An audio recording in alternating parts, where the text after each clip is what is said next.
Welcome to another edition of the Sportsport. And we are back. We got the full crew in the house. That is what it's all about. The Yankees, out of any team in the league, are the best equipped to handle a blow like this. I think there is a higher power at play here. He's due law of averages. That dude is the ultimate scrub. It's trash. Yeah. Every person you have in there is fucking trash. Next game, you're going to see a big performance. You can see it in the end of the game, and I'm just totally stoked and excited for this.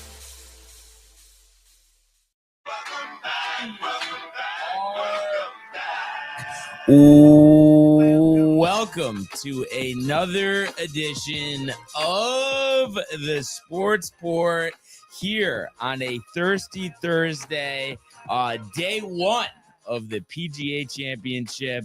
And we have a treat today, the Barnes and Renee show. Been a long time.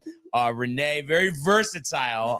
Anytime you need her, moment's notice, she's there. So we appreciate having her in the building. And I know Michael Buckton is going to be around for this. What can I say? People have asked for me to come back, and, you know, here I am. Yeah. Yeah, I think, you know, the people have spoken, and they get what they want. That's for sure.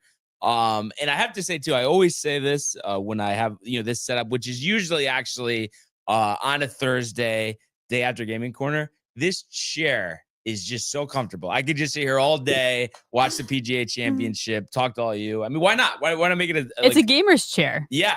It's meant to be able to have your butt comfortable for hours. And I think in like the simulcasts, you know, I've seen on some of like the local radio shows, the chair looks exactly like this. So I think, you know, there's just something about it. I don't know. I can't quite put, you know, a finger on it, what makes it so good. But let's just say it's amazing and great to be with all you guys. And I do see already we do have a couple comments. We got Ernesto in the house saying we got Josh. Ernie. We got Josh B saying yo. Josh what B. up, fam? We got Josh B saying Renee. What's up, Josh? Michael Buckta said, ooh, what a dinner last night with my director and her family. Lots of sports talk for sure. Had a nice Peroni. And then he said, Renee. I like Peroni beers. Do you? Oh, you know, Tony actually, I think it was Tony. I think Tony got me started on that when we were at his house last summer. It's like my favorite beer now, honestly. Really? Like for a light beer. It's very delicious. Even the bottled beer is good. I've always been a draft person. But for some reason, I could always go for, you know, a cold Peroni, and especially it's nice, yes. You know, the combination of, you know, them, you know, having it on draft, but then also putting it in that frosted glass. Yes. You know, you really can't beat that. And then you throw in, and I know you agree with this, Renee, some good Italian food. I mean, yes. what else do we really need at that point? You know, what would you compare a Peroni to? You know, like you're saying, like just another beer. Yeah. Like flavor wise, you know, I honestly feel like it stands by itself. I mean, why do you have a comparison? No, not at all. Honestly, I would need a little like refresher. I haven't had a Peroni probably since last summer. And you know what it is too. I like. Imagine if I could just be like this. Peroni right there, right there. Michael Buckner probably has it. He's probably outside right now. But I feel like I've been on this thing too, because like growing up, you know, it was the Busch Light and the Bud Light, just constantly, you know, Budweiser, all that stuff, Coors, and now it's like any opportunity to deviate from that, you know, I take full advantage of, because like you just didn't, you know, have it as much. So that's kind of how I've gotten to like Peroni. And you know what else is really good? At like a Japanese restaurant, either a Sapporo or an Asahi. I don't know if you've ever had either one of those. No, it makes me think of acai. Yeah, which I really love acai bowls. You know, I acai bowls, like I've had, they're fine. But you know what it is? I just don't really like, and I know it's not yogurt, but like that type of thing. Like and I know it's like the fruit. And you don't like many the things. Granola. I mean, I wouldn't say that, Renee. I mean, there's a lot of stuff I do like, but yeah. I don't know. The acai, I feel like too, tell me I'm wrong, but like as a meal, like I feel like it doesn't. So filling. Are you kidding me? Well, what's your acai? Well, first of all, there's a place by my house. The best acai bowls in the entire world. What's the name of it? Juice House. And it's Juice only in New Jersey, and it's by far the best place I've ever been to. And I've been to a lot of acai places. Yep. And there's either you can get the small one or you can get the tall one.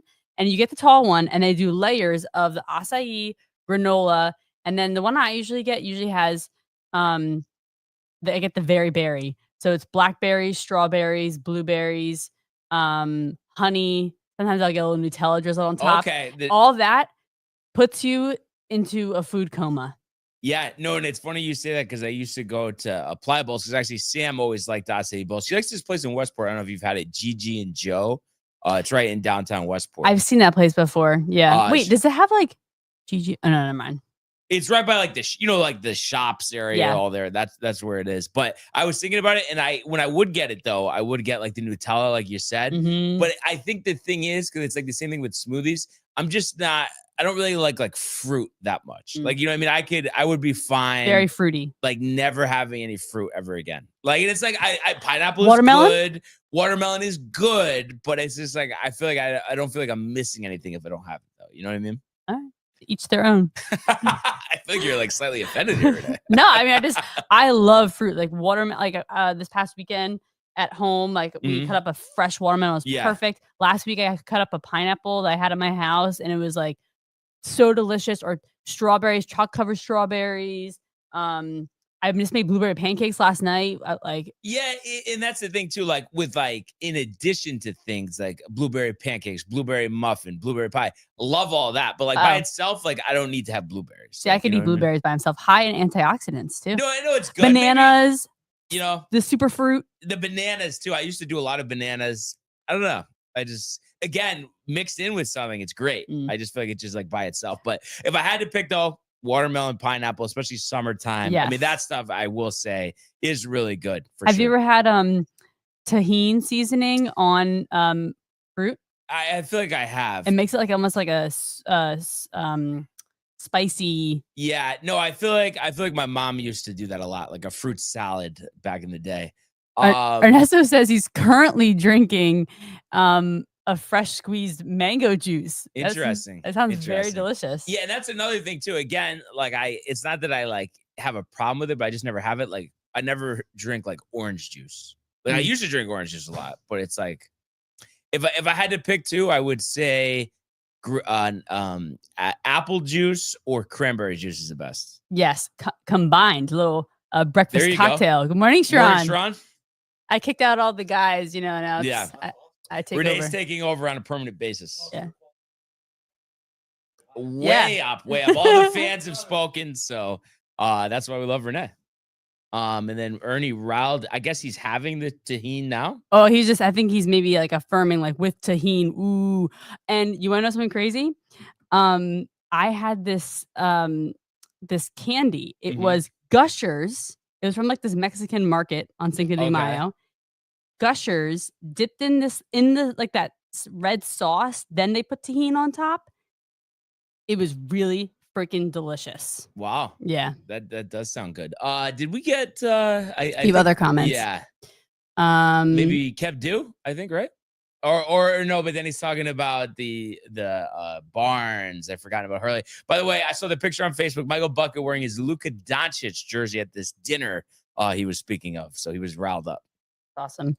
We got Kev Do in the house saying, "Let's go. We want the smoke. Fuck NBA refs." Yeah, I mean, listen, a lot of fouls called on Brunson. We'll get to it, but I think at the end of the day, Knicks still got to do a better job despite that. You can't get blown out like that. But listen, I think they're going to rebound next game, but it just wasn't good. We got Ernie. Good morning, ladies and gents. Kev Do. Hi, Renee. Hey, Kev Do. Bukta, and third straight night with no late night contact with Ernie. All right. Ernie's sleeping. Ernie, what up, Senor Beep and late night Bukta? Bukta says Bud Light sucks. Yeah, no, I agree. I was just saying it used to be a staple growing up, but since that whole thing, I have not had any Bud Light. I can tell you that much.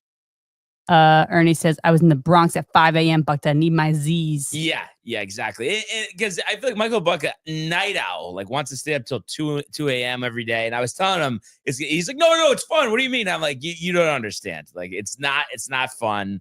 And you know, unless you don't have to get up the next morning. Well, that's what I mean. But like, how many times do you actually not have to get up the next morning? You know, hopefully I get up every morning. No, but I mean early, obviously. Yeah. But when you have to get up, or just like during the week, average, like what time are you going to bed typically? I mean, I like to be in bed between 10 and 11. Okay. And like last night though, I went to bed at 12 because I did my all my meal prepping, I did all my laundry, and I did my I put all my summer clothes in my closet because it's been lingering and I have no time, and I don't want to do it this weekend. So I went to bed around 12 o'clock last night. Okay. And then did you feel it this morning, the 12 o'clock going to bed? Like, are you tired now or? I actually feel pretty good, but I already had an espresso this morning. Okay. But I didn't wake up for the gym. I had my alarm set for 5:30. Slept through that. Yeah. Got up at 7. I mean, the 12 to 5:30 is I know, tough. it's kind of tough. But basically, I agree with you. Just like on the getting up early, like when I'm getting up at 6, like last night, I was actually sleeping by 10:30. That's awesome. And I know, like, eventually I got to like not take it anymore. But right now it's just working really well. The melatonin really just works like a champ. So I was doing that before, but now it's just like a straight capsule. But it's like within 20 minutes every time, like just conked. How conked? Conked? I mean, I supposed to say it. I don't know. I mean, that to be a soundbite. Conked. What was I gonna say? How long have you been using melatonin?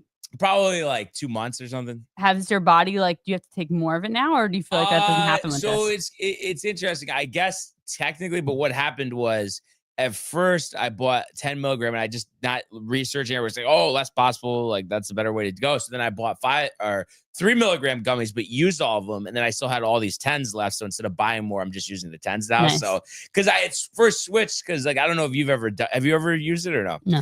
Like it just made me feel like a little like groggy in the morning, but now I'm kind of used to it. Plus I'm just like sleeping more. You know what it is? I just don't have the patience like to not be able to fall asleep. I can't stand like the flipping over of the pillow, like all that, like the sheets on, the sheets off. I just need to be out for the night because that's how I always was. And then all of a sudden this thing kind of started. Do you does your mind race at night right when you go to bed? No, but it's like if I'm not, like if I wake up during the middle of the night or I'm not falling asleep within 10 or 15 minutes, then you know that happens. You know what I mean? But I would say definitely the most frustrating thing you could imagine is not being able to fall asleep. I agree. Totally agree. Let's keep on going through these comments. Michael Buckta, understandable. Ernie says pliable is a top 3. There we go, Ernie. Yeah. Matthew Ryan says, where's Tony? Tony, the classic editing day, Matthew Ryan. But yes. Yeah, kind of convenient. You know what happened to the Mets last night? Oh, Tony doesn't show up. Yeah. Ernie says, chamoy is the sauce, Renee. You, my peoples. Chamoy, am I saying that right?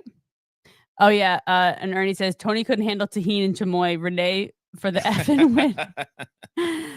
Matthew Ryan tuning in saying, can't wait for the Yankees sweep of the Mets. Let's go, Matthew Ryan. And I know, Josh B doesn't like when he goes too over the top, but listen, I'm all for it, Josh. I mean, this is Yankee Mets. I know you're dialed into the Knicks right now, but we want to sweep the Mets, okay? So let's just get that established. And yes, he is correct. Nope, I'm here to let you know this is Yankee Town. He's right. He's 100% right. Ernie also says, Barnes, I have an ounce of extra strength melatonin for you, bud. It is the best, Ernie. I had to say it is definitely the best. And then JD says, wait, you're not live from the PGA chip? Lies. What does that mean? No, because it's like meaning that like we're not at the PGA Championship, which is in Charlotte, North Carolina. But I meant live, JD, because I do have it on a screen to my right, and I'm going to get to it in a second. But just so much good conversation, the food, the melatonin, the sleeping rituals, the tahini, what's the other? Chamoy. And then Ernie saying the brush back, which will say finally that again. Chamoy. I'm sure Tony will go back and chop that one up. And then Matthew Ryan also says Tony is too scared. But yeah, I mean, I'm hoping for the brush back, Ernie, but it's just, you never know with Boone. But if I did have confidence in someone on the team right now to do it, it would be Rodon. I mean, obviously he was a teammate of Soto's last year and he'll be pitching tomorrow. So hopefully he does it. Yeah, a lot to get to. So we'll start with kind of updating you from the PGA here. A slew of golfers, actually 10 golfers, tied at 300 par right now. And Tony knows I get riled for the grizzled vets on the PGA Tour. Luke Donald's otherwise not exempt, but because he is the European Ryder Cup captain in the field and one of your co-leaders, I believe he's 46 years old now. He's 3 under par. Ryan Fox, and he's through 12 holes. Ryan Fox is through 12, but started on the back. One last week at the alternate event in Myrtle Beach. He's 3 under. You got David Puig at 3 under, Alex Noren at 3 under, Nico Echevarrio at 3 under, Steven Yeager, a Tony favorite, at 3 under. Former U.S. Open champ Matt Patrick is 3 under through 8. You got Ramus Hogard, Max Greiserman, the other Ryder Cup captain who was exempt anyway, being a PGA champion himself, Keegan Bradley, is at 3 under par. And then after a rough start, Scotty Scheffler lurking. He's 2 under through 6, started on the back 9. John Rahm, looking to add the PGA to his other 2 majors, having won the U.S. Open and the Masters. He's 2 under through 8. And then Tommy Fleetwood still has not won on American soil. Of course, still looking for his first major championship victory. He's also 1 back at 2 under. So the scoring pretty good. It was interesting to see. I think it was Phil Mickelson and Xander Schauffele. Obviously, Xander, your defending champ. He's even through 6. But on I believe it's number 14, the short par 4, drivable par 4, both of them hitting their tee shots into the water. But Xander, able to recover there.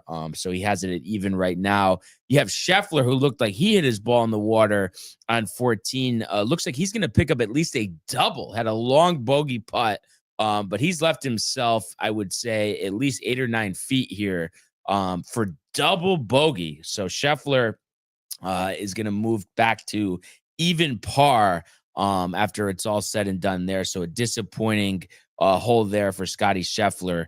And actually that is on 16. I'm mistaken there. So number 16 looks like he's going to pick up a double bogey. But definitely, an interesting start, for sure. Just kind of taking a look here at the leaderboard. Brooks Koepka, was flirting around even par here. He's 1 over. So making the turn, actually going to number 1.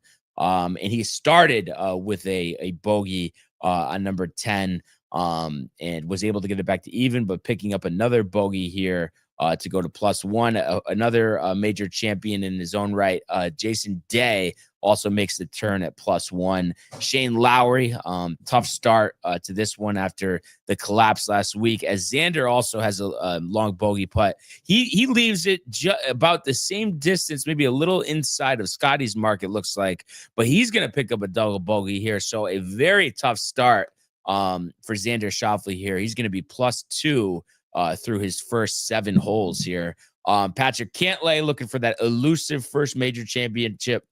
He's +2 through 8.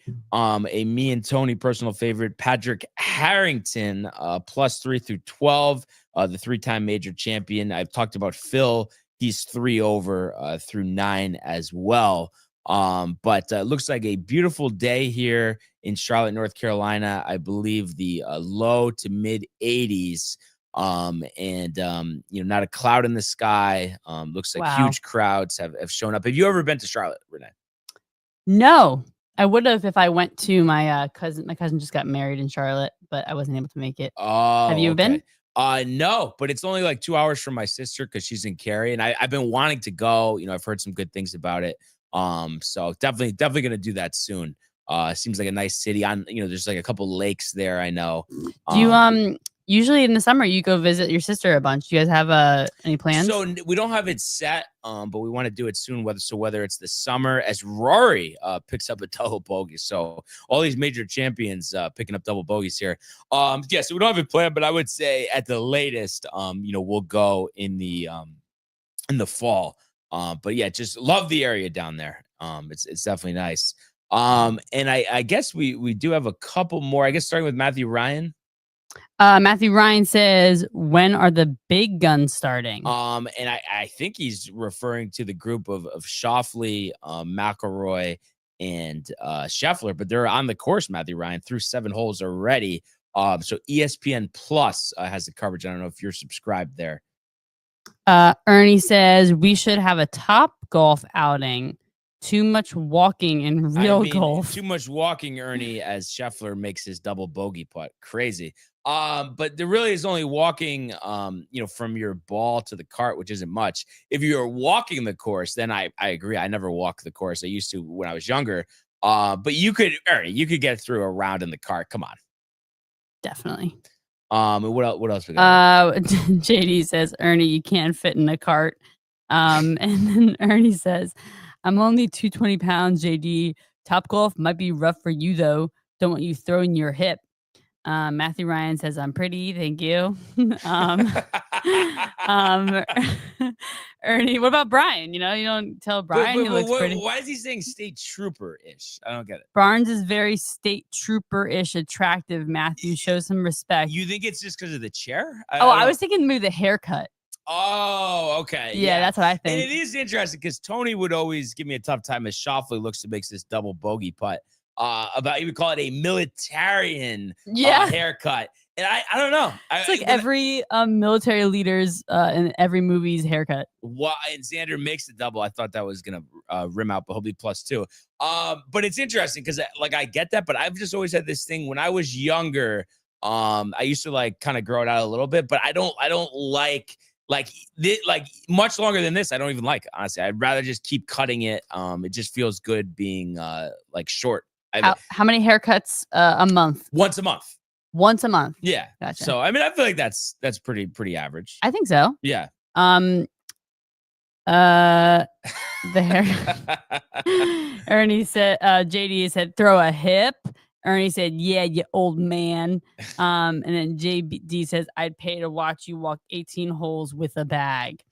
And Matthew Ryan says, I would take Renee on a steak dinner instead of Tony. Yes, because he lost a bet to Tony for a steak dinner last year. Has not made good on it. What? So I guess he's saying that's not very good. He wants to make good on it with you, but I don't think that's all right. I don't think that was the deal, right? No, lack of respect there. Matthew Ryan.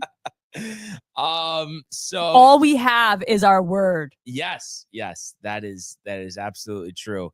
So we're gonna keep an eye here on the PGA. It doesn't look like we have any more developments at the moment, but I'm gonna keep the coverage here onto my right. But if we could go now to the world of Major League Baseball.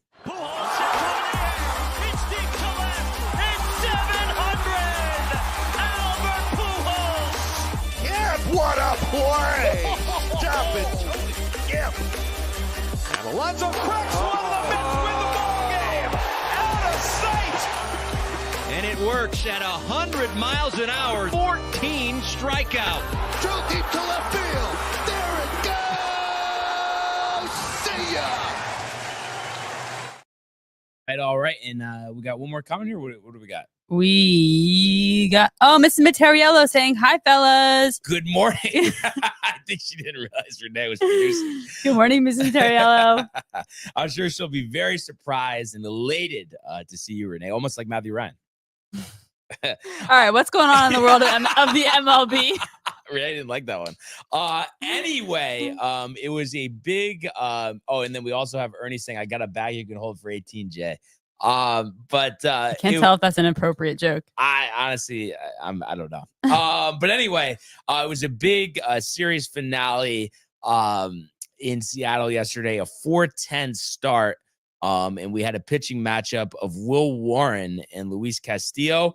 And this was, felt like an important game for the Yankees. It was just a very frustrating, tough loss on Tuesday. And coming into this, the Mariners had lost, had just gotten swept by Toronto, who's not exactly the who's who in the American League. So you felt like you should handle them pretty well. You did on Monday, but you didn't hit, on Tuesday, which is frustrating. So yesterday, you really wanted to win the series, be your third straight, series win. And the Yankees do just that. And it was a comeback win, which you love to see, because there had been a point, earlier this season where I felt like, geez, every time like they get down, there's no, as Michael Kay would say, rally in their bones. But they were able to go against that narrative yesterday, and they have in the past couple of weeks several times. And when you talk about the pitching, I was concerned about Warren. I said, I think he's going to give us 5 innings, 3 earned runs. He actually gave us 5 innings, 2 earned runs, and struck out our favorite number, 9. So I thought that was a pretty good outing for Warren. Did a good job of changing speeds, 92 pitches. So has pitched well his last couple starts, ERA down to 4.61 after it was approaching 6. You look at, where he got into trouble. It was that 3rd inning where the Mariners do end up striking first. So we'll fast forward there. Yankees had some opportunities earlier, especially the 1st inning, but unable to come through. I believe it was Anthony Volpe, striking out swinging with runners on 2nd and 3rd and 2 outs. But bottom 3rd, it starts off on an infield single, a timing play there. Ben Rice getting the start at first base instead of Paul Goldschmidt. Taveras reaches on a single. He strikes out Williamson. So you got 1 on, 1 out. But then gives up another single to Rivas. So 1st and 2nd, 1 out. We do get Mastrobuoni, I believe it how you pronounce it, to ground out to the pitcher. So you got 2nd and 3rd, 2 outs. But this is, and literally, this could have killed the game. Luckily, the damage was limited relative. But you got 2 outs, Jorge Polanco up, who, listen, he's been hot recently. Maybe the last couple of games he's cooled down a little bit, but he's doing really well. I picked him up on one of my fantasy teams. But a 4-pitch walk to load the bases. And again, he's not on fire right now, but we all know how good Julio Rodriguez is. So you bring up Rodriguez, bases loaded, and Warren, first pitch, fastball, catches too much of the plate. And that brings in 2 runs. So it made it 2-0 Seattle. And fortunately, he was able to get Cal Raleigh to line out to center. A little bit of a difficult play for Trent Grisham, but he gets the job done. So that was the first score in the game. So you had the Mariners, up 2-0 as we headed to the top of the 4th. And Warren settling down in the 4th and 5th innings. But the Yankee offense unable to get anything going until the 6th inning. And it was refreshing to see because obviously, Volpe, had not come through with 2 outs earlier in the game. But fortunately here he does. And it was interesting. So Judge strikes out. Bellinger flies out to right. Luis Castillo still in, had done a good job of, holding down the Yankee offense. But Anthony Volpe with a double to right field. So good to see him hitting in the ball the other way. And then Jason Dominguez follows him up. So, you think about Dominguez, the previous series in Sacramento, the big 3 home run game. So really seems like he's starting to have some big hits, getting more comfortable in what will be, his first full season in the major leagues. So that 2-out double scores Volpe. So 2-1. DJ LeMahieu up, who I see Ernie had mentioned in the comments, grounding out. And he looks, I don't know what Ernie thinks about this, but his whole Yankee career, I'm pretty sure he's worn high socks. So to go no socks visible yesterday, it definitely looks very odd. But a patent DJ LeMahieu ground out. So 2-1 going to the bottom of the 6th. And then Tyler Matzik coming in. And I don't know, Tyler Matzik, I could take or leave. I know he had some good years with the Braves in the past, but hasn't done great for the Yankees. So every time he's in, it makes me a little nervous. What do you know? Cal Raleigh leading off, as it looks like Koepka is going to move to +2 through 10 as and he misses probably a 5-foot bogey putt. So Koepka, struggled at the majors all last season, misses the cut at the Masters, and is going to go to +3 here through 10 holes. So not the start he wanted. So, he gives up that single to Raleigh. Arozarena flies out to right. They give up a stolen base to Raleigh. He walks Dylan Moore, who was pinch hitting for Tellez. So you got 2 on 1 out. He strikes out Tavares. They go to Ian Hamilton to face the right-hander. Longer fly ball, but stays in the park. So 2-1 going to the top of the 7th inning. Spire in for Seattle. And the Yankees going to the bench here. We mentioned Ben Rice got the start at first base. So they pinch hit Paul Goldschmidt for JC Escara, who was starting for Austin Wells, giving him a day. And first pitch fastball, homers to left field. So Goldie, has the average has been there all season, hadn't had much power, but that is, I believe, his 5th home run of the season. So a huge home run there for Paul Goldschmidt, tying this game at 2. The Pablo Reyes experiment, just is not working out. He pinches hits for Yorbit Vivas, and it's like, I don't care righty versus righty, left versus lefty. I mean, it's Pablo Reyes. I mean, we've seen this. He doesn't hit the ball. So he strikes out. Grisham strikes out. Ben Rice grounds out. So we go to the bottom of the 7th, 2-2. And then Ian Hamilton staying in the game. Peraza, goes to 3rd. Goldschmidt goes to 1st. First batter here, Rivas strikes out, Mastrobuoni strikes out, and then he gets Polanco to fly out. So we go to the 8th inning, 2-2 game. And then Aaron Judge, the big blow here, the difference in this game, took a sinker down the middle for a strike to start the at-bat, cutter low, so for 1-1, and then a slider just catches too much of the plate. Judge absolutely rips it. I believe they said his hardest hit ball of the season, a line drive home run. Usually you see him hit, more of those, towering shots, but this was just a straight liner. So huge home run for Judge, his major league leading 15th home run of the season, having another Ruthian type season. And that inning, Bellinger, Volpe strikeout, Dominguez grounds out. So 3-2 going to the bottom of the 8th. Fernando Cruz in, he gets Julio Rodriguez to ground out. Cal Raleigh singles, and then he hits Randy Arozarena. You're getting a little nervous here. I mean, Fernando Cruz, outside of Luke Weaver, has been our best reliever this season, bar none. But there was a threat here, nevertheless, 2-on, 1 out. But fortunately, he gets the ground ball. Dylan Moore grounding out. So 3-2 Yankees. Going to the top of the 9th. And how about this? DJ LeMahieu, first hit of the season. I think a 99 mile an hour, I guess line drive up the middle. It had a little height to it, but so LeMahieu taking advantage of the opportunity here, getting the start at second base.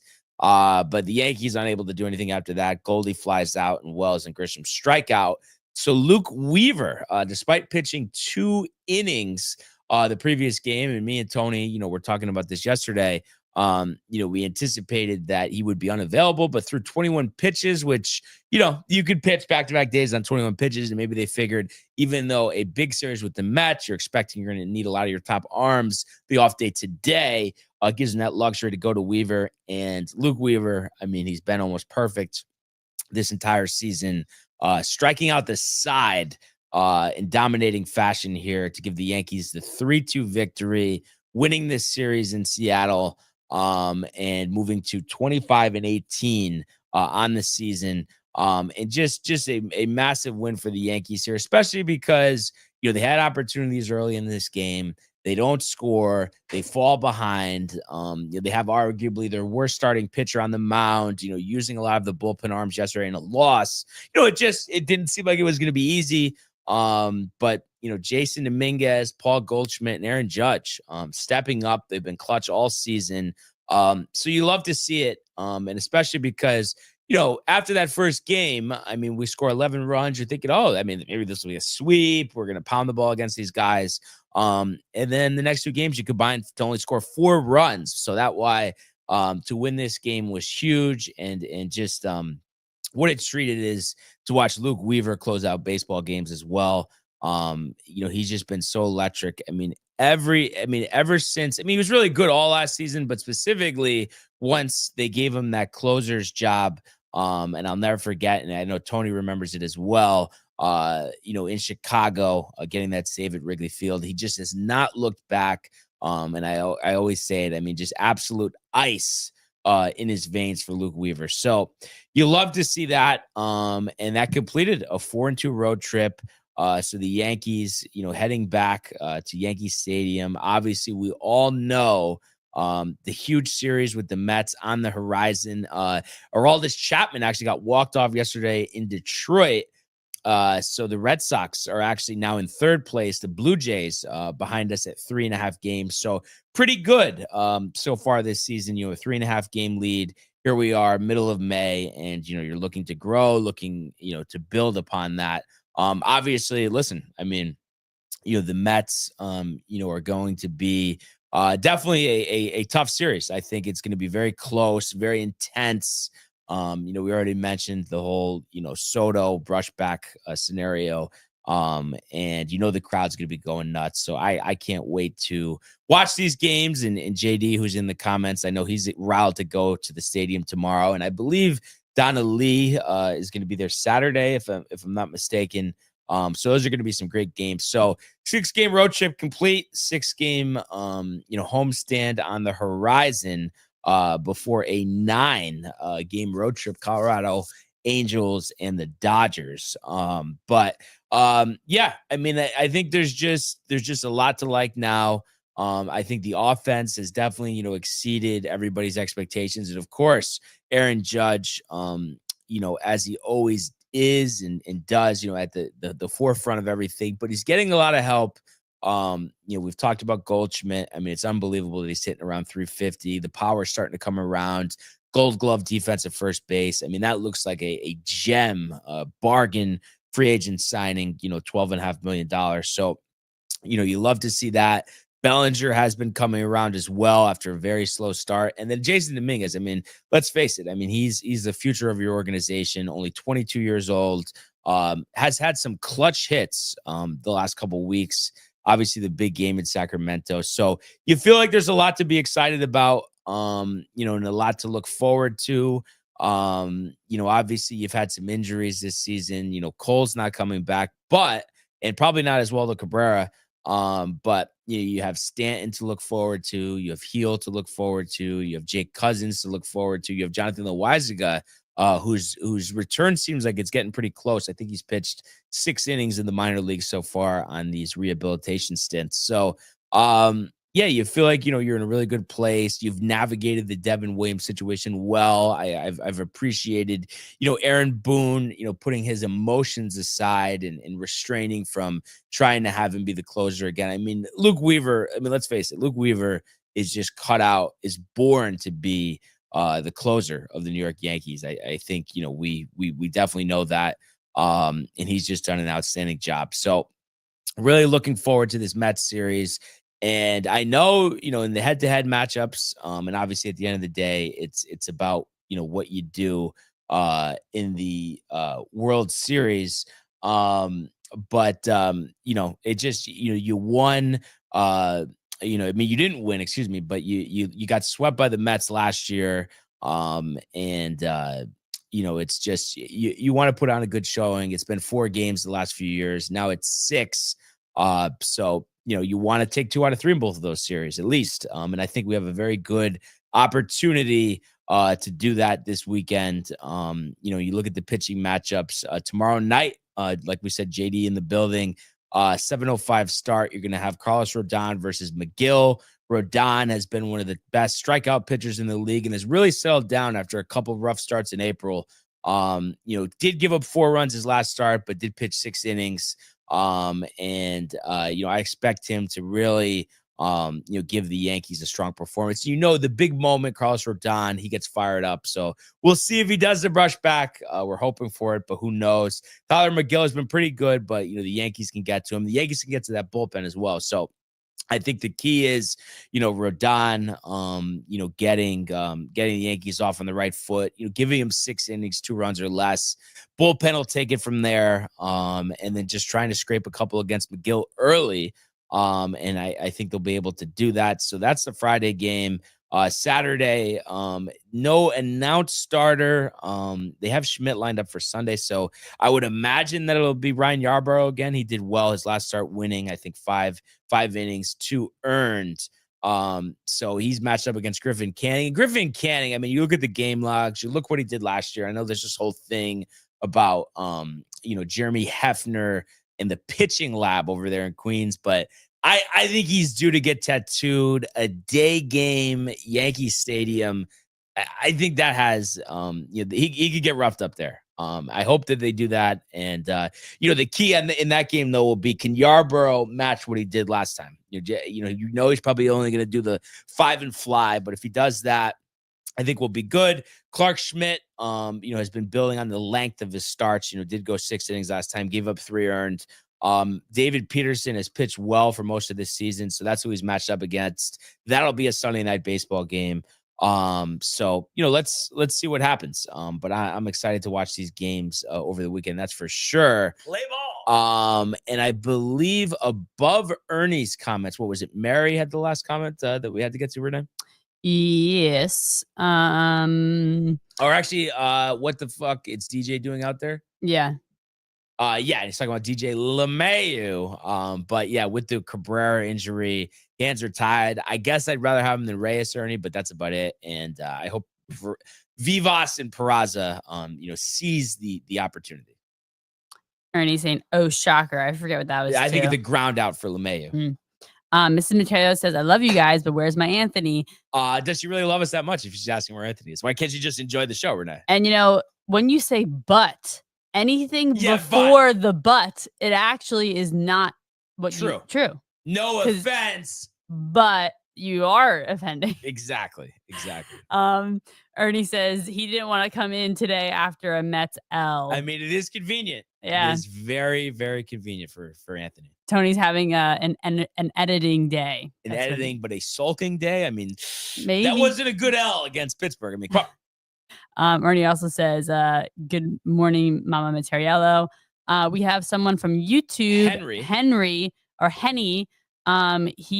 is Henny. Yeah. He wants to hear more about PGA. We're mixing in between some live coverage from the PGA Championship. And the thing is, and I've talked about this a lot with the golf. I mean, a lot of people have severe resistance to it as well. Koepka is at +4 now. That's crazy. And it looks like he might have just hooked one into the trees as well, or sliced one. But with golf, I think, if you, and yeah, that is in the woods. Who knows if we'll be able to find that. But if you haven't watched golf, you haven't been to a PGA tournament, you haven't played golf, or maybe you've only played it once or twice, you don't understand. And that's okay. I mean, it's like the same thing with Renee. Like she'd say, why do you want to spend 5 hours on a golf course? Why can't we just go to the beach? But if you actually give it a chance, open mind. I mean, most people, I have to say, I've had a couple of my friends that weren't golfers, played a couple of rounds. You get hooked and you want to do it all the time. So I think it's just one of those things. Until you do it, until you give it a chance, it's hard to understand why golf is a great game. And for me, I mean, obviously good weather is synonymous with it, but I think the cool part about it is, we grow up and, we all play youth sports, and we love that sense of competition. And then when you get older, I mean, there isn't much you could do. Obviously, golf is one of those things, like bowling, and we know Ernie is ready for the PBA Tour as well as Josh B. As Luke Donald, how about this? 4 under. And he's got 4 holes left, but tied with Ryan Fox here for the lead. So the 46-year-old grizzled vet here. This is very surprising to see. But that's what it is. That's what it is. It's that sense of competition. It's the good weather. It's the scenery. This is a game. It's the camaraderie with the fellas, a couple pops, a couple surf sides. It's awesome, honestly. So I think that's what it is. But until you do that, until you go to the tour event, it's hard to get a sense of that. I can respect that. Ernie also says, brush back first AB, hit the dirt. I mean, it's like, and I get the Met fan Ernie is so sensitive to this, but why not? Like, it's the stadium's going to be to their feet anyway, but the noise that will get. And I just, like I said, I don't want Soto. I mean, obviously he had a great year with us last year, but just feeling too comfortable. Like this isn't another home game for you. You're not back home. You made that terrible decision to leave the Yankees. And I think that's the way you deserve to be greeted. Yeah. I wish I had the soundbite on here where it says, I said word. That's what I can like think about with the sound bites, but I'm not quick enough to getting them. Do you know who this is? I think it's Prefer. If I had to guess. Oh yeah. Yeah, he likes to do these things with the names. I can't wait to see Brian crash out like last year's Subway Series. And maybe he means World Series that the Mets weren't in and the Yankees were, but I don't know. Oh, that could be. Ernie says the crash out will be had by Kev and Tony. That's why Ernie's the man. He knows it. And he also says, I never understood the announcers whispering, they can't hear you, bro. Yeah, I guess like you could be on the course, like an on the course reporter. But yeah, I think it's just supposed to go with like the camaraderie, or not even the camaraderie, but the tradition of golf. And you think about Augusta National, of course. But Ernie's another one. I think if he did a golf outing, me, Josh B, Tony, Kev, however you want to split up a foursome, I think he'd have a great time, honestly. So I think he needs to just give it a chance. And I think he would be, pleasantly surprised. And just wanted to take, like I said, Donald and Fox leading here. And then we do have a few golfers at 300 par. Just was looking for an update here. My computer is a little slow, but I do see on here that Bradley, Puig, and Noren are all 300 par at the moment. And I just wanted to get an extended leaderboard. And Ernie says, I do love Top Golf too. I slice too much to do actual golf, but it's just one of those things. And listen, if anybody knows, it's me, because I've just always had this thing, like same thing with baseball, just swinging a million miles an hour, lack of control. So it took a while, but it's just the adjustments, Ernie, the smallest things can make the world of difference. And I guarantee if you're out in the course with us, you get a par, you get a birdie, all of a sudden hooked. And just completely into it. I guarantee that, Ernie. I know you're questioning it, but I'm telling you. Money back guarantee? Money back guarantee. I've just seen it with too many people. And I know Renee thinks there's not a chance in a million years that would happen to you, but I'm telling you, I could see it. Especially because I feel like you like competition, though. But I like competition, I like playing volleyball. I like playing soccer. But don't you like doing those things? Because it's not that you think like you're about to go pro, but at the same time you feel like you can hold your own, right? Isn't that what makes it fun? Yeah. So I feel like going into it, you think that you can't for golf, so that's why you're against it. Maybe. I also think there's a line here of there's just some things in life that you just are not interested in, or have no inclination to want to try. And I feel like that's okay. Do I want to try for food? I don't even know, something I'm trying rabbit. Oh, I actually like rabbit. Kangaroo. Kangaroo at an Australian. Oysters. Would you eat kangaroo at an Australian restaurant? Yes. See, but oysters to me, I'm no. You're grimed out? Thank you. I'm good. And and you know what? You don't need to force some things. If you just really don't want to, don't do it. Yeah. No, I mean, that's true. That's true. But I'm open-minded. I have tried golf a little bit, and I just can't. But I don't. You never actually played on the course, did you? No. More because no. So you mini golf driving range scenario? I did the driving range. We shot an event. I didn't golf though for that. When Gino and Tony at Fairchild? Yes. Ernie says love mini golf. Rabbit is delicious. Yeah, I could do mini golf. One of my favorite summertime activities. But what I was getting at, and obviously, yeah, I mean, if you don't want to do something, you want to do something, of course, Renee. But I'm just telling you, I've had people that were just saying the same stuff you were, and then somehow there's some event, and then they have to go, and they go, and I'm telling you, hooked. I right believe away. It. And I'm not saying that won't happen to me. It may be. But, yeah. I mean, it's just because I know for me, because there's certain things I like, and I'm not good at it, but bowling, for instance, I never do it. I like it. It just, there just is something about competing. I think, we all grew up as athletes, and you want to just carry that over. Yeah. I guess I don't think about competition. Like it's not something that really like. But until it happens, though, if you're put in, If I'm put in a scenario, yes, yeah. Like if I'm like, I'm just thinking about because like summertime, mm-hmm. like you there's like a volleyball net up and you see people are using it and you're like, oh, can I like play in? And then you're like, oh, like I gotta take these people down, and yeah, that's a fun time. Now, right now, what would you rather do if you had the opportunity to do both? As Steven Yeager has joined Fox and Donald at 4 under, he's through 10 holes. Donald at Fox for 14. If it was soccer or volleyball, what one would you rather play? Soccer. Interesting. Yeah. And how long did you play soccer for? I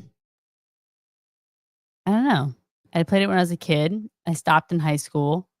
After high school or at like when you were when I started. Okay. But I like just playing. Like I'm not like an incredible soccer player, but I just like throughout college, me and my friends would go to like the soccer field and just play like some pickup games. Oh, nice. I did the intramural team at Sacred Heart. So I just like playing it. Yeah. Did you do the volleyball too? I did. Okay. Yeah. Intramural is always so much fun because there's like, it could get competitive. The teams that we had typically were competitive. But it's like you don't have to commit your college career to a sport. Exactly. And yeah, me and Matt did basketball 3 years at Eastern. Fun. And then I think 1 or 2 years of flag football, but definitely really enjoyed basketball. That's for sure. I bet. I can see you guys.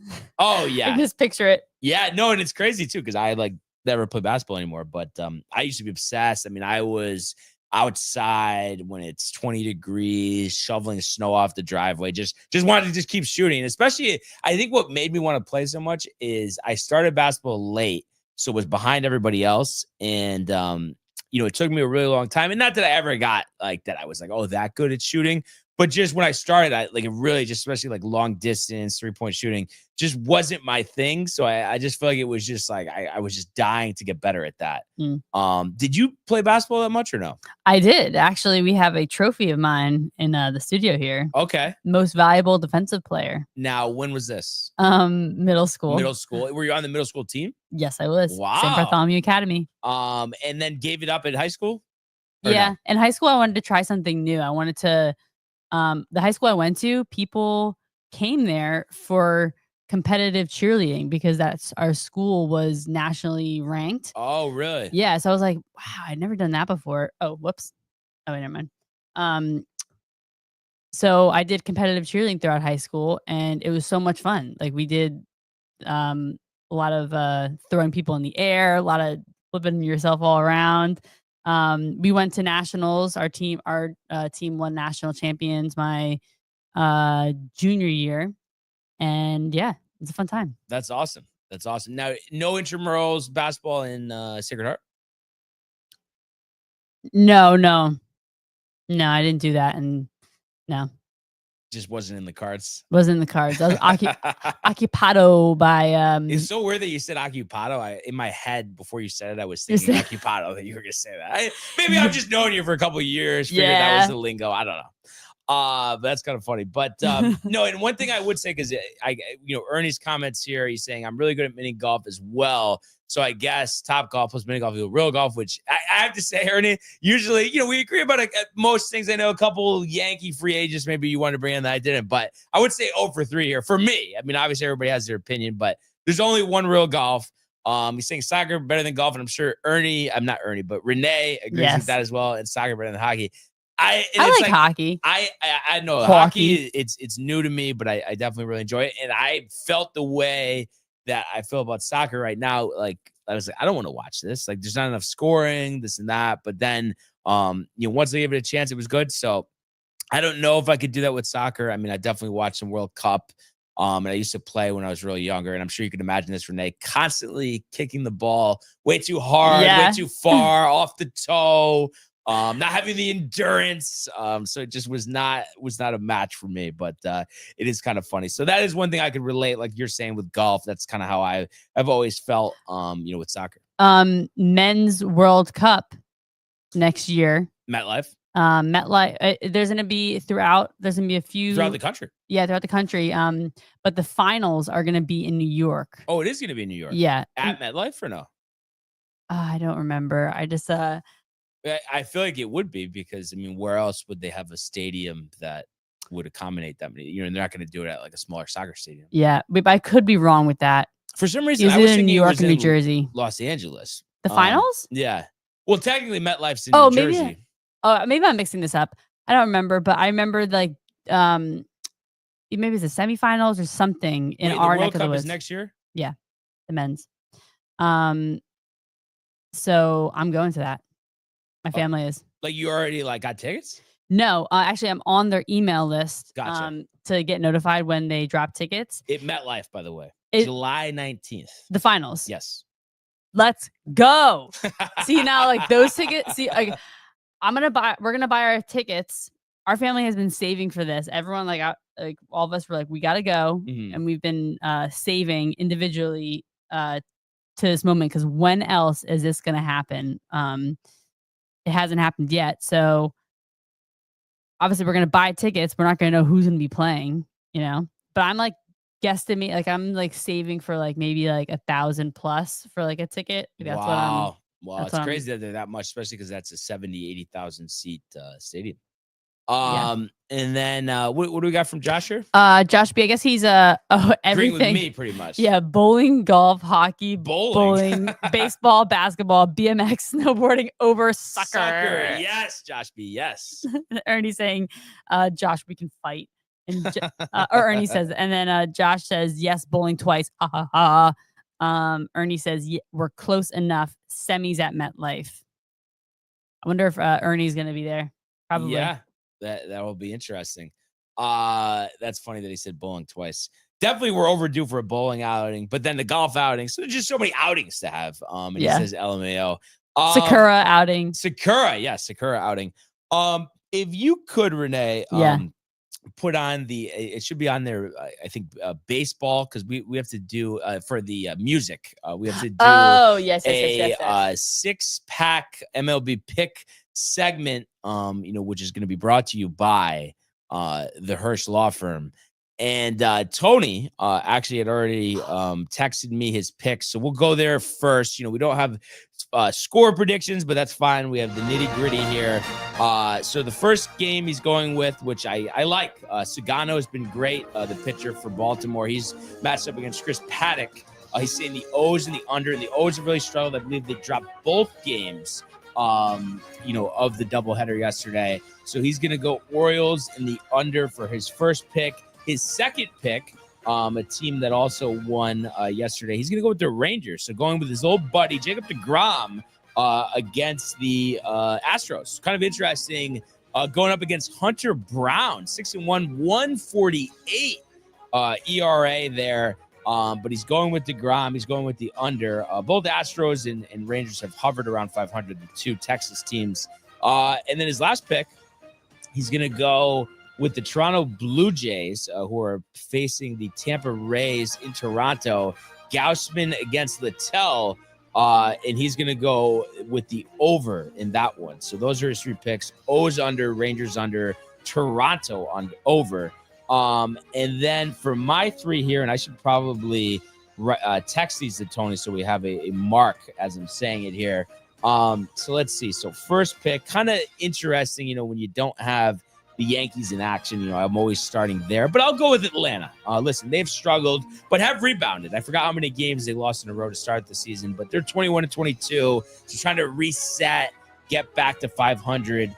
And they have AJ Smith. And I want to get this right, but it's AJ Smith Shower or Shaver.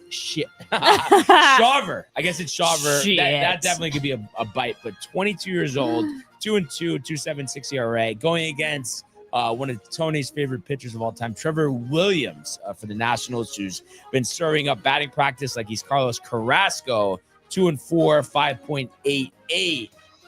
So I like the Braves here. I would say the under as well. I'm going to say they win 5-2. So that'll be the first one here. Braves under. Second pick here.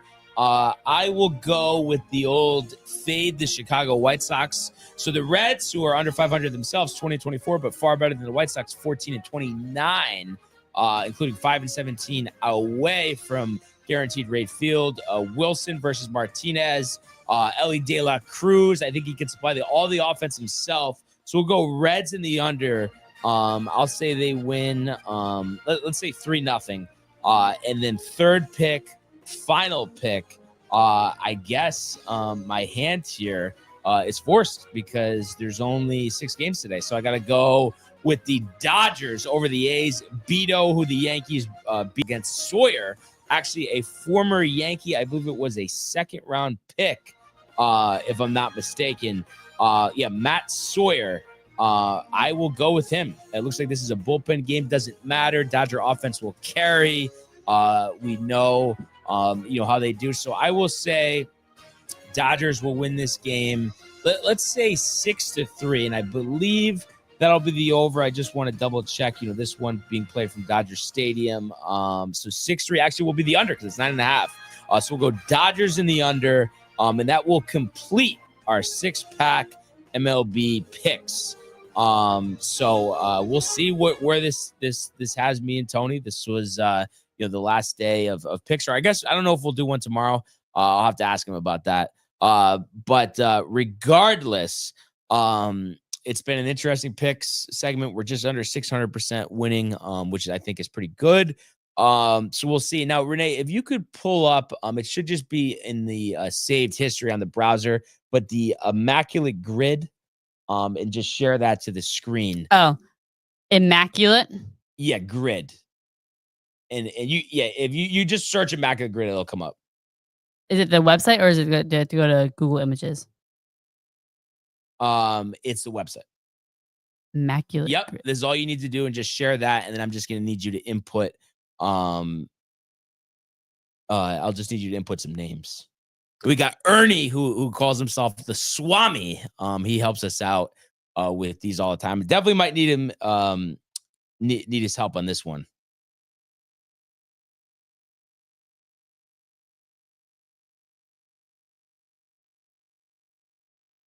This computer's moving a little bit slow right now. Like I thought, there was something in my coffee for a second, honestly. What do you think the deal is? I don't know. You think we're gonna? I'm getting like AOL dial-up vibes right now. Like, why is this doing that? Very weird. This should actually be a very easy grid, which at least is good. Okay. Is it definitely shared to? Okay, good. Yeah. All right. So if you could go back to the big version there. So pitched one game for the Dodgers. Let me just think about this for 1 second. I guess go so it's Tony. So just click on the square and then type in Tony, and then it's Gon. Yeah, the top name there is Gonzalez. Yes. There we go. 0.8. All right. And then if you want to go to the grid right below that and then click it and then go Jordan Zimmerman. Jordan Zimmerman. How about that? Another 0.8. And then the Rangers there. If you want to go Aroldis, so AROLD. Yep, and then that name right there, Aroldis Chapman. 2%. Kind of surprising that one was higher. All right, and then played outfield for the Dodgers. Let me just think about this for okay, so click on that one and then go Andrew with a U. So ANDRU Jones at the top there. So 0.4, that's a going. All right. And then Detroit. I would say, let me just think about this for a second. I would say if you want to go, so it's JD, and then the second name there, Martinez. 1%. Okay. And then Texas played outfield. Let me just think about this for a second.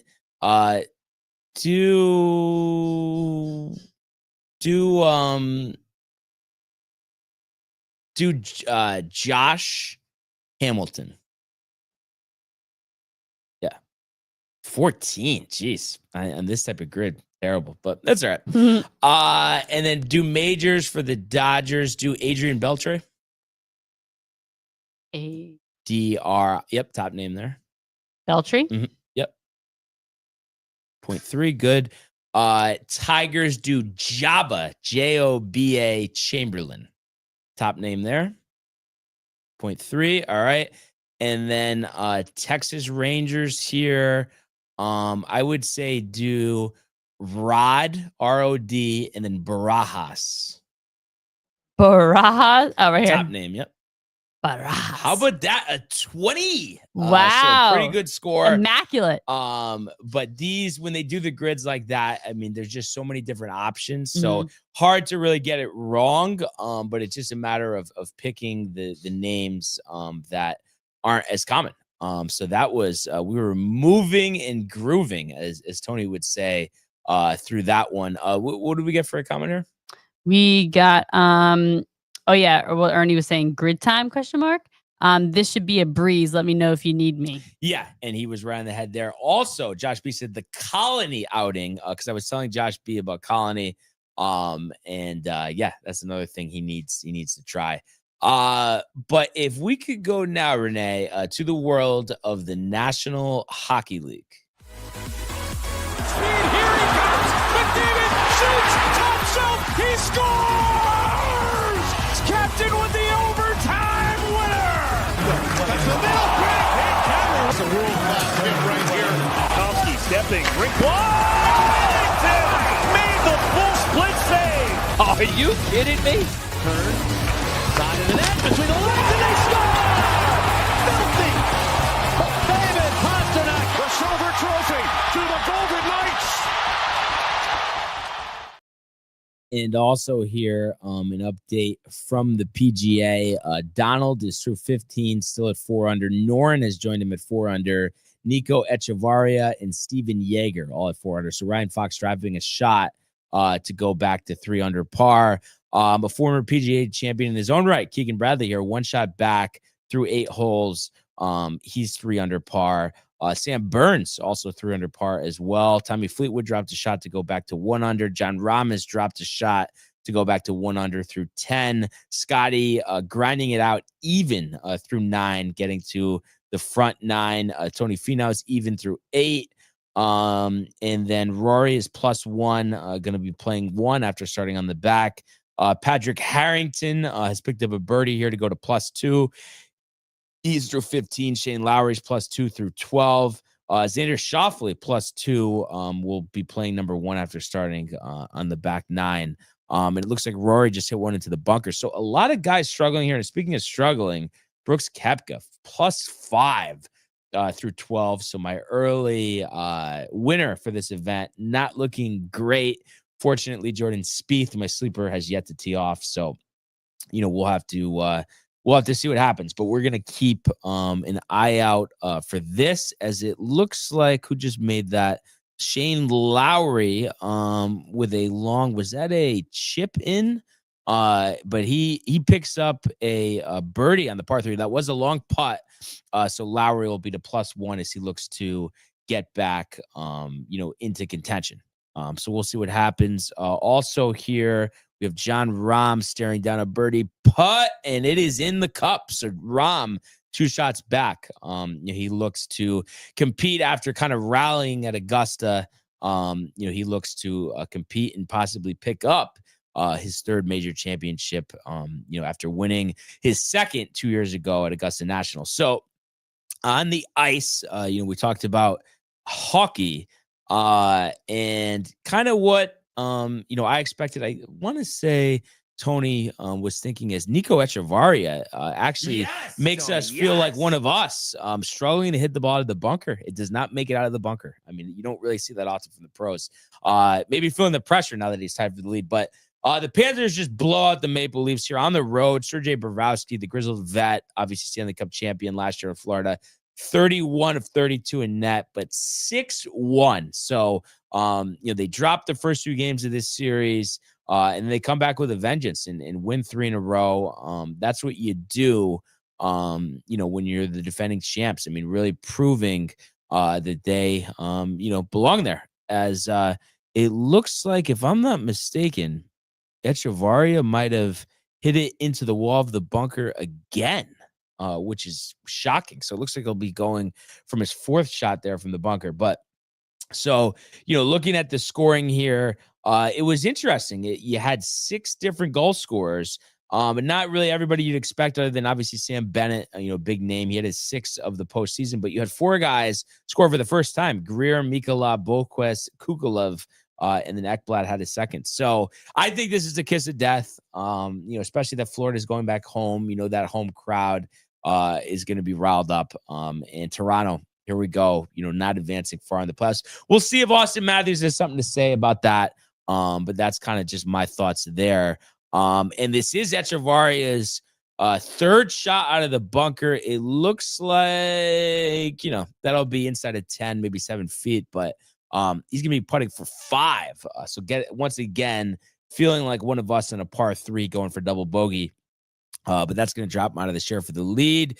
Ryan Fox for eagle here. And it looks like that's going to come up a little to the left, but that'll be a tap-in birdie for Ryan Fox, who looks to go back-to-back after winning at the Dunes Club in Myrtle Beach last week. He'll be tied for the lead. So it still will be a 3-way tie with Donald, Noren, and then Fox there. So so we'll see what happens with the Panthers tomorrow night, if they can advance to yet another Eastern Conference final. The Oilers are in the Western Conference Finals, and the game went definitely not the way you anticipated. How about a 1-0 overtime victory for Edmonton? So a lot of thought, Tony's really harped on, the fact that Edmonton, the goaltending situation, the defense, you think about offense, they're wasting opportunities, all this offensive talent. But Stuart Skinner, back from injury here, the shutout, 24 of 24. And how about in overtime? It wasn't McDavid, wasn't Draisaitl, wasn't Kane, wasn't Nugent Hopkins, but how about Kasperi Kapanen, his first goal of the postseason? 7 minutes, 19 second mark there in overtime, sending Edmonton to the conference final. In all likelihood, will be in a, no pun intended, star-studded matchup here with Dallas, who's going to play Game 5 tonight in Winnipeg. A win will set up that matchup, but I think that's gonna be a great game. Both teams really, you could argue, the hottest teams in these NHL playoffs. So that's gonna be outstanding. And obviously, with the Rangers out, and all the back and forth me and Tony have had about the Oilers and McDavid, would love to see him get over the hump, and he'll have that opportunity once we get to the Western Conference Finals. So excited to see that. And we do have 2 teams looking to punch tickets to their respective conference finals. And who would most likely play Florida? It would most likely be the Hurricanes. Obviously, Alex Ovechkin will have something to say about that. But the Canes in DC, looking to close out this series, up 3-1. They're minus 170 favorites here. So Washington plus 145. Really must be disappointing for them. One of the best teams. Looked like they might win the President's Trophy at one point. And as Scheffler misses a birdie putt, looks like he'll tap in to stay at even par. But one of the best teams all season. And it looks like they're going to get eliminated here. I mean, I just like the way the Hurricanes have been playing, especially that they're getting good defense. We know they can score, but they're playing good defense here, and I expect them to advance tonight. It's just tough to come back, from 3-1 as Echevarria makes that double bogey putt to be 2 shots back now. So I'm going to say Hurricanes win that one, 3-1. And then the Stars, the Jets, all season, definitely high on Connor Hellebuck. I mean, he did a great job, all those shutouts this year, leading the Jets to 56 wins. But I think it's going to come up short. The Stars, the 3 hat tricks this postseason, just the slew of players that contribute for them. I mean, it really is remarkable. And what Mikko Rantanen has done, I mean, already known as one of the better players in the NHL, but the 2 hat tricks this postseason, eliminating his old team in Colorado, who he desperately wanted to take a pay cut to stay for that's been a great story. And the Stars, only one Stanley Cup championship in their franchise history. They're earning for that, and I think they get the job done. I don't think it's close. I think, there's, grumblings about Hellebuck this offseason after this one. I think it's 5-2 Stars taking out the Jets. So both of these games on TNT, Rory staring down a par putt here to remain at +1, and he misses it, moves out to the right there. So it looks like he'll make that, but he's going to be +2. So a lot of Stars here struggling in the early going at Quail Hollow, but that's the name of the game, championship golf, that's for sure. So, NBA wise, I mentioned it in the open, the Knicks losing by 25 in Boston. I mean, who really could have seen that coming? The 5 Jalen Brunson fouls in the third quarter. And this was after the game was tied, at the half. So you felt like the opportunity was there, for the taking. But the Knicks just were unable, to do so. And really, I mean, what it came down to, as it has all series long here, and this is sans Jason Tatum, but the Boston Celtics, 22 made 3-pointers. So 22-12. So that's 10 extra 3-pointers. That's 30 extra points. You win by 25. You guys could do the math. I mean, that played a big part in it. Sure, there were some grumblings about the refs, and Kev Dew had said that in the open with the comments. But I think at the end of the day, I mean, you just have to defend better. You have to get in the Celtics' faces more. I feel like, sure, there were some contested looks, but there's still too much space out there. I mean, make them uncomfortable. They'll have an opportunity to do that game 6 in the Garden for sure. But I feel like there was just too much space for a Celtics team, without Jason Tatum. I mean, you're letting Derek White drop 34 on you in a potential elimination game. 7-13 from 3-point range. Jaylen Brown had 26 and 12. And like I said, I mean, just the 3-point shooting was absolutely elite. Pritchard hit 5 threes off the bench. So I think the Knicks will rebound, but I definitely was not anticipating, this type of result. I really wasn't. And Josh B talks about the officiating. He says, I hate officials in all sports, but I think he would agree. Like I'm saying, like the officiating could have been better. The non-calls on the Knicks. It seemed like there was more as the game went on. But at the end of the day, I don't think that is what cost him the game. I think what cost him the game is just allowing this 3-point barrage, allowing Derek White to drop that many points. I mean, you can't do that if you want to win a playoff game. But I think the Garden's going to be electric. They'll be going once again. They tried to do this in the first round, were unable to, but close out a series at home for the first time, I think, in 25 years. So you can imagine, I think I looked up the tickets, going for probably $1,200 for game 6 tomorrow. So that atmosphere is going to be nuts. And that is the only good thing. Listen, at the end of the day, priority will always be winning, advancing, surviving in advance, like Jimmy V once said. But now that you're in the opportunity, it is nice that you have that chance at home to give the fans something they haven't seen in 25 years. So I fully expect them to do that and just play better defense in game 6. And then obviously Brunson staying out of foul trouble is big.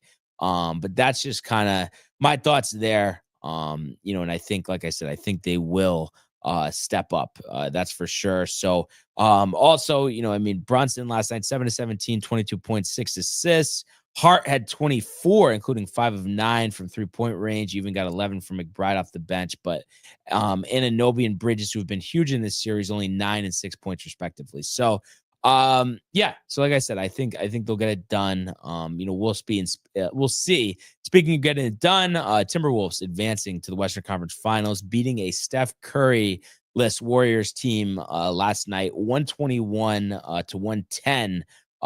So interesting season for the Wolves. You didn't win as many games this season before, but take care of business with the Lakers in 5, take care of business with the Warriors in 5. So they'll be ready. And I think, it's going to be a great series against whether it's, Oklahoma City or Denver. Both of those teams with a chance to win tonight. Oklahoma City, obviously being up 3-2, has a chance to win to make that official. And I think that would be an outstanding series. All the firepower, Shai, Chet Holmgren, And then having Anthony Edwards and Julius Randle and Rudy Gobert, just so many big players. And it would be interesting to see, can Edwards fight? We talk about the Knicks getting over the hump. And the Timberwolves got over the hump. They've been a dormant there for a while, finally making the playoffs. And let's see if they can take advantage of this opportunity. But always must see TV when Anthony Edwards is playing. But in terms of tonight's game in Denver, this whole series, I felt that Oklahoma City was the better team. And that's why they are 4.5-point road favorites. As Luke Donald hits one in here on 16, looks like he's going to have a lengthy birdie putt, but what a job by Luke Donald today. So I think they're the better team. They've won the last 2 games, but I do think this is going to go 7. I think Jokic at home is going to go out like this. I think like a 46-point triple-double. Close game, maybe even a buzzer beater, maybe even a Murray for the win for 3. But I think Oklahoma City will get it done at home in Game 7. But I think Denver lives, as Tony would say, lives to die another day, which is definitely not the right way to say it. But that's why I always give them a hard time about it. But I think Denver wins. Let's say 105, 102, and then we'll get a Game 7. So, let's see what happens. But some exciting games tonight. Obviously, so pumped for the Yankees Mets this weekend. Of course, there's gonna be a lot of buzz also about the Knicks. I know Dave was giving a caller a hard time this morning that had tickets to that game, Yankees Mets, a while ago. Big Knicks fan, still gonna go. Dave was saying he should sell the tickets. It seemed a little ridiculous. But needless to say, there's going to be, a lot of excitement in the city this weekend, and a lot of excitement here at Quail Hollow. There's just nothing like PGA championship golf. And listen, I mean, I don't expect this story to last. And sure, we've had Phil Mickelson win a major championship, over 50 years old. Luke Donald is under 50, but the fact that he's competing right now is truly remarkable. Getting this special exemption into this tournament. So that's definitely a storyline to watch. And the fact, too, that is opposing Ryder Cup captain Keegan Bradley's one shot back. And Keegan has said all along for that Ryder Cup, he doesn't really want to pick himself. He wants to qualify. So what a way to qualify to win a major championship. And then to see John Rahm back in the hunt, nice for him to get off a good start. We talked about how that was important for Brooks Koepka. Obviously, he's done the opposite today. But we'll see what Rahm does as well. So going to be a great afternoon of golf here.